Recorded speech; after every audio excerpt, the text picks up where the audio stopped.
नमस्कार। ज्योतिष शास्त्र में श्रद्धा और विश्वास रखने वाले सभी जातकों का पारलौकिक जगत चैनल में बहुत बहुत स्वागत है। ग्रहों के राजा भगवान भुवन भास्कर 17 अगस्त को राशि परिवर्तन करके स्वराशि सिंह राशि में गोचर कर रहे हैं और सिंह राशि में 17 अगस्त से 17 सितंबर तक गोचर करेंगे। सूर्य का ये गोचर तुला राशि के जातकों के लिए बहुत ही खास है, बहुत ही महत्वपूर्ण है, क्योंकि सूर्य के इस गोचर काल में तुला राशि के जातकों की कुंडली में प्रबल महाधनी योग बन रहे हैं और साथ ही साथ शुक्र कुंडली के द्वादश भाव में गोचर कर रहे हैं और द्वादश भाव में शुक्र अति विशिष्ट कारक होते हैं। तो इन ग्रह स्थितियों का तुला राशि के जातकों का पर क्या प्रभाव पड़ेगा, इसी का विश्लेषण करेंगे इस वीडियो में।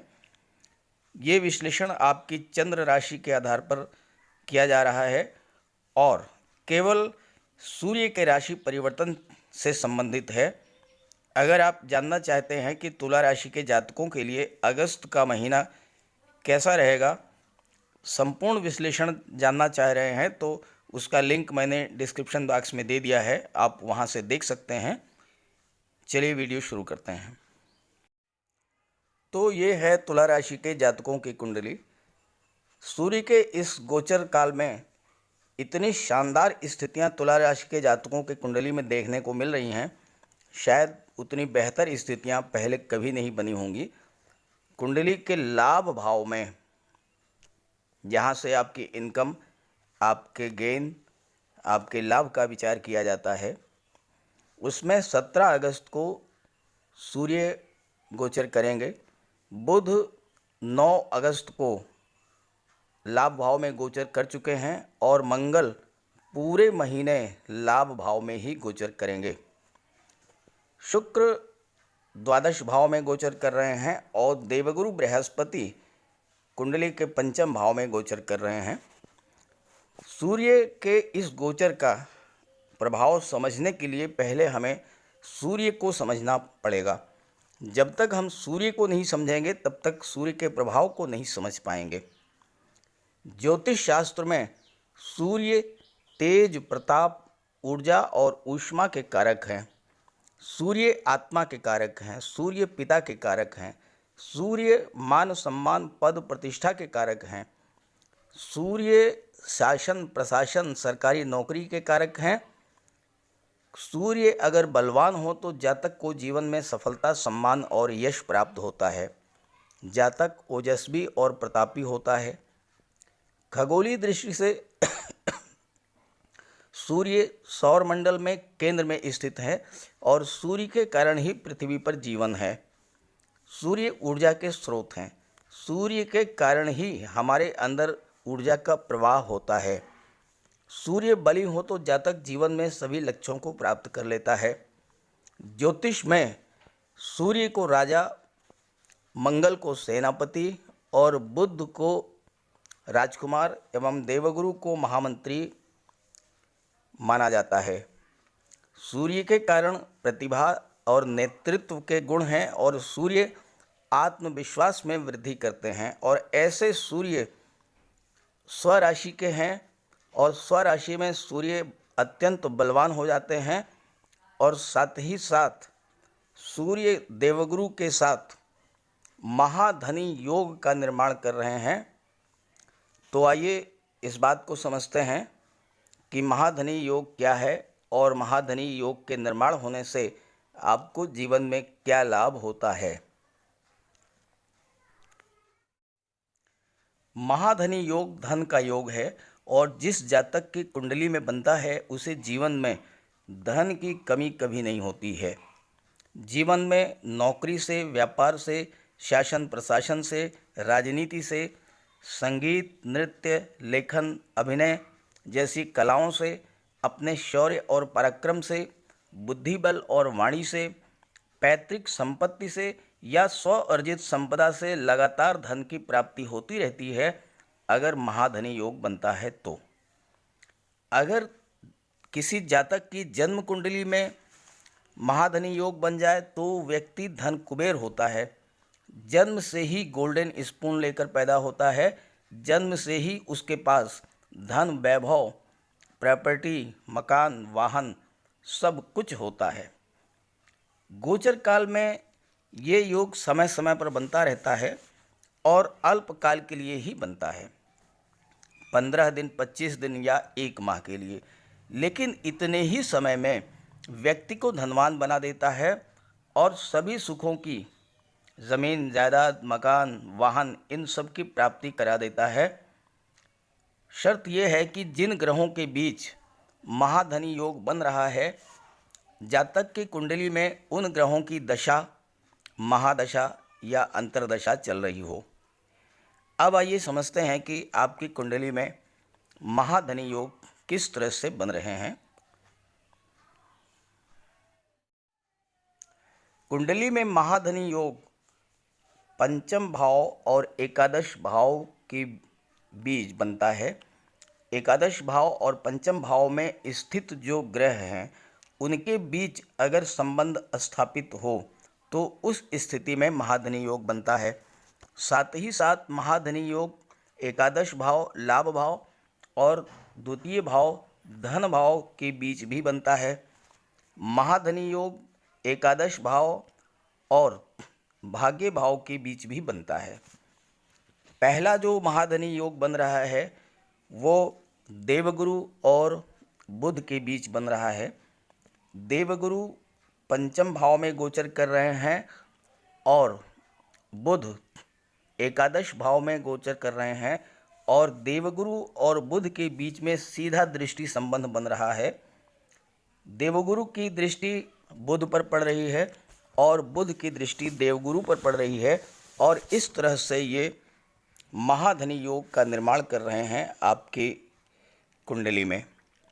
बुध और गुरु के बीच में महाधनी योग बनने से वो जातक जो कि education sector, finance, banking, share market, ब्याज, बट्टा, गिरवी के कार्यों से जुड़े हुए हैं, बहुत अधिक धन की प्राप्ति होगी ऐसे जातकों को।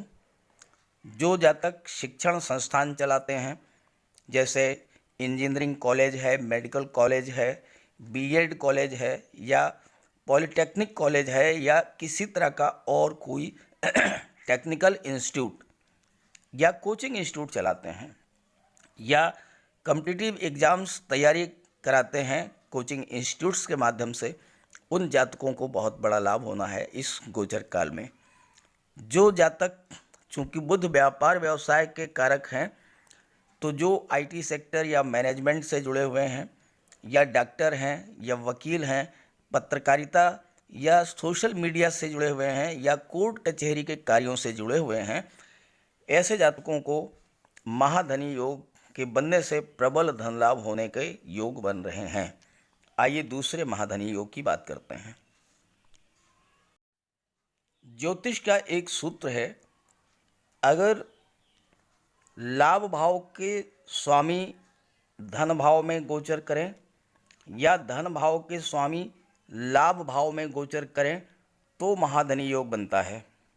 आपकी कुंडली में धन भाव के स्वामी है मंगल और धन भाव के स्वामी मंगल लाभ भाव में गोचर कर रहे हैं और पूरे महीने लाभ भाव में ही गोचर करेंगे। तो ऐसे जातक जो कि मंगल से संबंधित कार्यों से जुड़े हुए हैं, जैसे पुलिस, आर्मी या पैरामिलिट्री फोर्सेज, रक्षा विभाग या रक्षा अनुसंधान के कार्यों से जुड़े हैं, उन्हें बहुत बड़ा धन लाभ होगा। जो फायर या बिजली से संबंधी कार्य करते हैं, जो डॉक्टर हैं, जो ब्लड बैंक चलाते हैं, जो केमिस्ट हैं, मेडिकल स्टोर चलाते हैं, हॉस्पिटल चलाते हैं, नर्सिंग होम चलाते हैं, ऐसे जातकों को भी इस गोचर काल में बहुत बड़ा लाभ होने वाला है। जो शस्त्र निर्माण, आतिशबाजी या गैस से जुड़े हुए कार्यों को करते हैं, जो होटल, रेस्टोरेंट, भट्ठी, ईंट भट्ठा, इन सब कार्यों से जुड़े हुए हैं, ऐसे जातकों को भी इस महाधनी योग से बहुत बड़ा लाभ होने वाला है इस गोचर काल में। सूर्य आपके लाभ भाव में 17 अगस्त को गोचर करेंगे।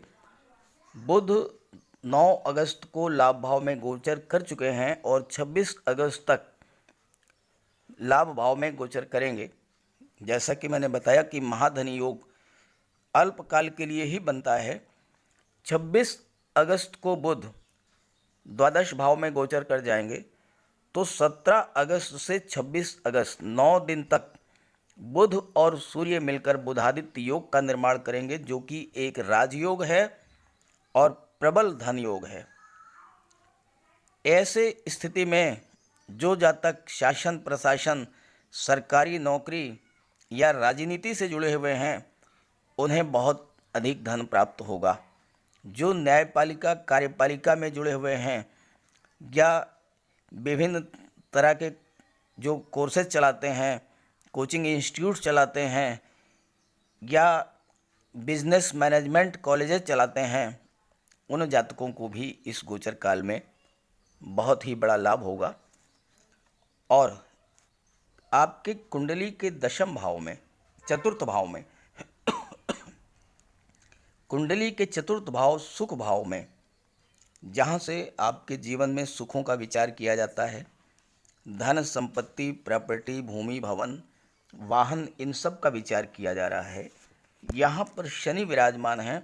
शनि स्वराशि में है और शश महापुरुष योग का निर्माण कर रहे हैं। तो शनि चतुर्थ भाव यानी सुख भाव में विराजमान होकर के आपके सुखों में वृद्धि करेंगे। धन संपत्ति, ज़मीन जायदाद, प्रॉपर्टी, वाहन, ये सब दिलाएंगे। और चूंकि महाधनी योग बन रहा है, ये मल्टीपल्स में होंगे। एक से अधिक आपके पास मकान होंगे, एक से अधिक ज़मीन होगी, एक से अधिक वाहन होंगे, 2 व्हीलर होगा, 4 व्हीलर होगा, सारी सुख सुविधाएं शनि आपको दिलाएंगे। खास करके वो जातक जो मेटल्स एंड मेडिसिन से जुड़े हैं, chemical products, petrol, diesel, gas, mines और मिनरल्स के कार्य से जुड़े हैं, जो पुरातत्व रिसर्च, ज्योतिष अनुसंधान या रक्षा अनुसंधान से जुड़े हुए हैं, जो जातक automobiles, transport, scrap, manufacturing sector, land and building materials के कार्यों से जुड़े हुए हैं, कंस्ट्रक्शन वर्क करते हैं, जो वैज्ञानिक हैं, डॉक्टर हैं, सर्जन हैं या रिसर्च से जुड़े हुए हैं, ऐसे जातकों को हर तरह के सुखों की प्राप्ति शनिदेव कराएंगे। अब बात कर लेते हैं शुक्र के बारे में। शुक्र आपकी कुंडली के द्वादश भाव में गोचर कर रहे हैं और द्वादश भाव में शुक्र अति विशिष्ट कारक होते हैं। तो आइए जानते हैं उसका क्या प्रभाव पड़ेगा। शुक्र आपकी कुंडली के द्वादश भाव में गोचर कर रहे हैं और द्वादश भाव में शुक्र अति विशिष्ट कारक होते हैं। अति विशिष्ट कारक होने का अर्थ ये है कि शुक्र द्वादश भाव के अशुभ प्रभावों में अत्यधिक वृद्धि करेंगे और अशुभ प्रभावों को समाप्त कर देंगे। द्वादश भाव खर्चों का है, द्वादश भाव विदेश का है, विदेश यात्राओं का है और विदेशों से धन प्राप्ति का है। द्वादश भाव ज्योतिष, तंत्र मंत्र, जेल और अस्पताल का भी है, न्यायपालिका और दंड का भी है। तो शुक्र ऐसे द्वादश भाव में अति विशिष्ट कारक हैं, यानी द्वादश भाव की शुभता में वृद्धि करेंगे, शुभ प्रभावों में वृद्धि करेंगे। द्वादश भाव खर्चों का है। शुक्र धन, वैभव, ऐश्वर्य और भोग के कारक हैं, सुख और लग्जरी के कारक हैं। तो आप सुखों को बढ़ाने वाले साधन घर में लाएंगे। गहने, आभूषण, jewellery, designer dresses, cosmetics, perfumes, ये सारी चीज़ें आप परचेज करेंगे और इनमें धन खर्च होगा। महिलाएं अपने श्रृंगार प्रसाधनों पर, साड़ियों पर, ज्वेलरी पर या अन्य वस्तुओं पर खर्च करेंगी। आप जो भी परचेज करेंगे वो बहुत ही उम्दा क्वालिटी का होगा। घर में आप 2 व्हीलर या 4 व्हीलर परचेज कर सकते हैं। अपने मकान को डेकोरेट कर सकते हैं, मकान को विस्तारित कर सकते हैं और साथ ही साथ नया मकान भी आप बनवा सकते हैं। बात अगर आती है कि धन कहाँ से आएगा, तो आपकी कुंडली में महाधनी योग तो बन ही रहा है, इसलिए आपको कोई चिंता करने की बात नहीं है। द्वादश भाव का संबंध विदेश से है। हवाई यात्राएं खूब कराएंगे आपको शुक्र। विदेश से आप धन कमाएंगे। इंपोर्ट एक्सपोर्ट से लाभ होगा। विदेश में जॉब मिलने के चांसेज है, हायर एजुकेशन के चांसेज हैं और विदेश में जाकर के आप सेटल भी हो सकते हैं। जहाँ तक अस्पताल का संबंध है तो अगर आप हॉस्पिटलाइज्ड रहे हैं, आप किसी बीमारी के चलते अस्पताल में भर्ती हैं, तो शुक्र के प्रभाव से आप स्वस्थ होकर घर लौटेंगे। ऐसे ही जेल और दंड का अर्थ ये नहीं है कि आपको जेल हो जाएगी, आपको सज़ा मिल जाएगी। इसका अर्थ ये है कि अस्पताल में, जेल में, न्यायपालिका में लाखों लाख कर्मचारी कार्य कर रहे हैं, चाहे वो डॉक्टर हों, नर्सेज हों या पुलिस विभाग के कर्मचारी हों या कोर्ट कचहरी से जुड़े हुए कर्मचारी हों, वकील हों, जज हों। जो भी व्यक्ति अस्पताल, जेल या न्यायपालिका से जुड़ा हुआ है, शुक्र इन सभी जातकों के जीवन में सुख सुविधाओं की वृद्धि करेंगे। द्वादश भाव में विराजमान शुक्र का ये प्रभाव होगा। स्वास्थ्य लाभ कराएंगे आपको और साथ ही साथ जो है आपको धन की प्राप्ति होगी। आप सुख सुविधा के साधनों को परचेज करेंगे और आपका जीवन राजाओं के समान होगा, क्योंकि लाभ भाव में सूर्य गोचर कर रहे हैं।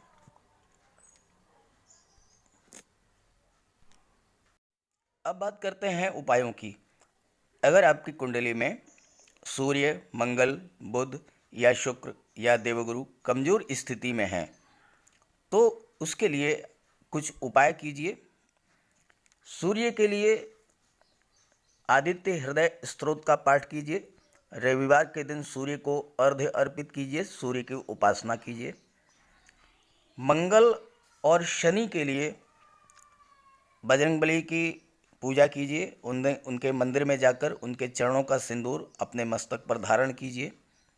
मंगलवार के दिन पक्षियों को मीठे चावल खिलाइए। और बुध के लिए बहुत साधारण सा उपाय है, गाय को रोटी खिलाएं, गुड़ खिलाएं, हरा चारा खिलाएं। और एक महत्वपूर्ण बात, अगर आप कहीं बाहर जा रहे हों, किसी अपने महत्वपूर्ण कार्य के लिए, नौकरी है, कोई बिजनेस डील है, इंटरव्यू है या कोई शादी ब्याह के रिश्ते तय करने जा रहे हैं, तो उस स्थिति में जाने से पहले किसी कन्या को कोई छोटा मोटा उपहार दे दीजिए। कुछ पैसे दे दीजिए, वस्त्र दे दीजिए, कोई खिलौने दे दीजिए, मिठाई दे दीजिए, उसका आशीर्वाद प्राप्त कर लीजिए। आप दिल नोट कर लीजिए, आपका वो कार्य 110% पूर्ण होगा, आपको सफलता मिलेगी। देवगुरु के लिए आप एक केले का वृक्ष लगा लें, छोटा सा घर में, चाहे गमले में ही लगा लें, और भगवान विष्णु की उपासना करें। शुक्र के लिए सबसे महत्वपूर्ण है, आप महिलाओं का सम्मान करना सीखें, महिलाओं का सम्मान करें। सफ़ेद रंग के वस्त्र धारण करें और खाने में सफ़ेद रंग के पदार्थ, दूध, खीर, दही, पनीर, इन सब का प्रयोग करें और माता लक्ष्मी की उपासना करें। शुक्र आपका पूरा सहयोग करेंगे। तो इस तरह से इस वीडियो में मैंने सूर्य के राशि परिवर्तन का तुला राशि के जातकों पर क्या प्रभाव पड़ेगा, इसका विश्लेषण किया है। वीडियो आपको अच्छा लगे तो अपने साथियों को भी ज़रूर शेयर कीजिएगा। सभी ग्रहों की कृपा दृष्टि, शुभ दृष्टि आप पर बनी रहे, इसी कामना के साथ आप सभी का बहुत बहुत धन्यवाद। अगर आप ये जानना चाहते हैं कि तुला राशि के जातकों के लिए अगस्त महीना कैसा रहेगा, उसका वीडियो मैंने अपलोड कर दिया है, उसका लिंक मैंने डिस्क्रिप्शन बॉक्स में दे दिया है, वहाँ से आप देख लीजिएगा। नमस्कार।